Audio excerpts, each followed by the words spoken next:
And good morning, everybody. It's Bill Hurlbrink coming to you live up in the newsroom here this morning, trying to bring you the latest information that we have out of just a truly horrible case coming from Washington, D.C., where there was two members of the Israeli embassy who were shot and killed outside of a museum in Washington, D.C. And what we've learned new this morning is that one of those folks are from here in Kansas City, in the Kansas City metropolitan area, from Overland Park. As a matter of fact, this is a picture of those two people who were killed.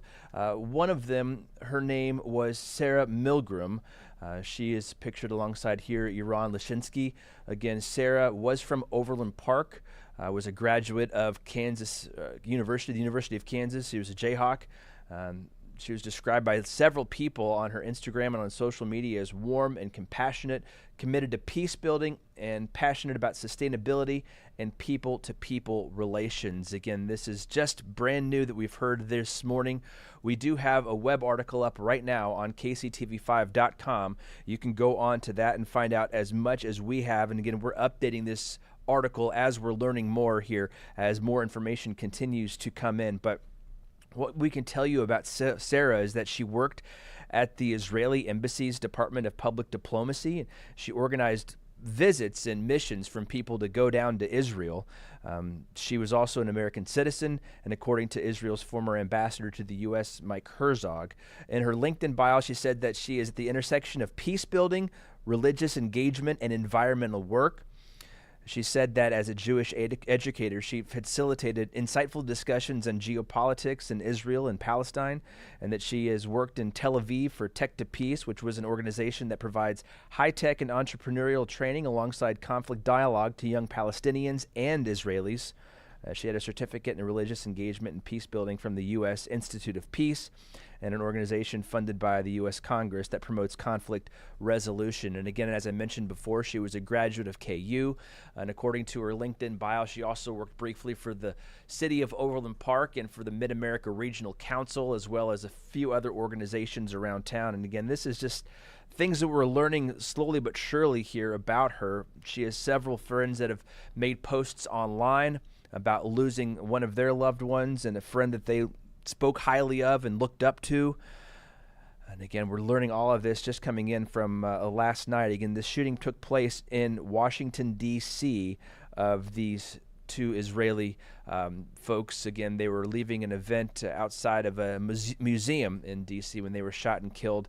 What we know about the gunman so far is that he was arrested on scene there. In the midst of the confusion, he seemed to be making his way inside that museum, where we're told he was given a drink of water and then started shouting that he was the one responsible and freedom for Palestine, and that's when the police were able to come in and arrest that person.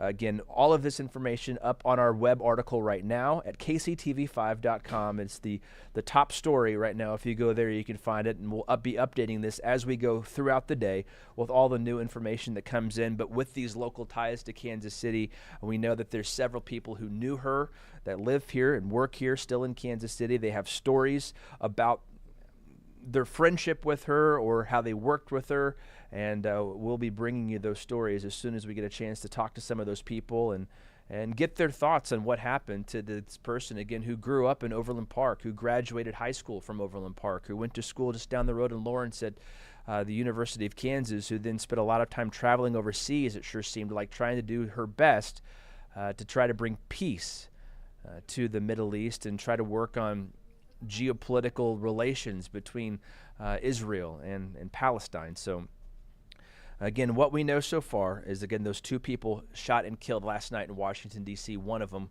from Overland Park here in Kansas City. Again, that's pretty much the latest that we know right now. We do have some video from there on the scene from where this took place from. I want to bring that up for you here right now. Let's see if we can get that stand by. Again, that is pictures of the two individuals that were shot and killed last night outside of that museum in D.C. Let me try one more video here. There we go. Now, this is seen from last night as the police were working outside of that museum in Washington, D.C., and it was outside of the Jewish Museum there. If you're familiar with the nation's capital, have been to several of the museums out there, I know that's one that a lot of people go to. It looks like they were holding some sort of event there last night when they were standing outside of that embassy when that gunman came up to a group of folks, shot two and killed two of them. And then, like I said, he made his way inside that, where he was later arrested. But when he was arrested, he was screaming about freedom for Palestine, free Palestine. And then law enforcement was able to take that person into custody. Right now, law enforcement is saying that they did not believe that there was a threat or ongoing threat to the community there in D.C., but unfortunately, this type of violence is something that we've seen here in Kansas City with the Jewish Community Center shooting here several years back, and now we've seen just this most recent act of violence in our nation's capital coming at the Jewish Museum there. And again, what we've just learned this morning is that it is involving a person who called Kansas City home, who grew up here in Overland Park, went to Shawnee Mission East, on to the University of Kansas, and then her name, Sarah Milgrim. Yaron Lashinsky, again, was the other person that you can see pictured in that picture there, or who we learned was shot and killed last night, with Sarah having ties here to the metro area. Again, I want to thank you for joining us here on all of our streaming platforms. Again, we're working to bring you the latest information that we can get here about both out of Washington, D.C. and out of Kansas City here as well. Again, Sarah had a lot of ties here to Overland Park and to a lot of people in Johnson County. She worked for several different organizations here in town before she ventured east, and really all around the world from what we can tell so far, that she worked for the Mid-America Regional Council. She had some time with the city of Overland Park, as well as a couple of other places here locally. That's according to her LinkedIn bio that we were able to find and review. And again, many people describing her as just a warm and compassionate person who is really committed to trying to build peace and really find sustainability and just a sense of normality there for that region of the world that has seen so much conflict over the last, really 2,000 years, right? So she's really trying to build relationships there, and that was kind of her goal with her life's work. And unfortunately, that life cut short last night as she was the victim of that shooting in Washington, D.C.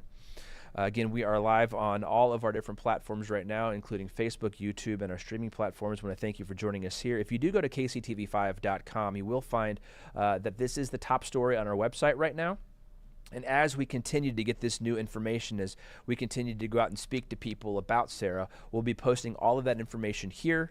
And again, just a horrible tragedy out of our nation's capital happening late last night as this couple was standing around outside of the Jewish Museum there following an event. A gunman came up, shot and killed two of them.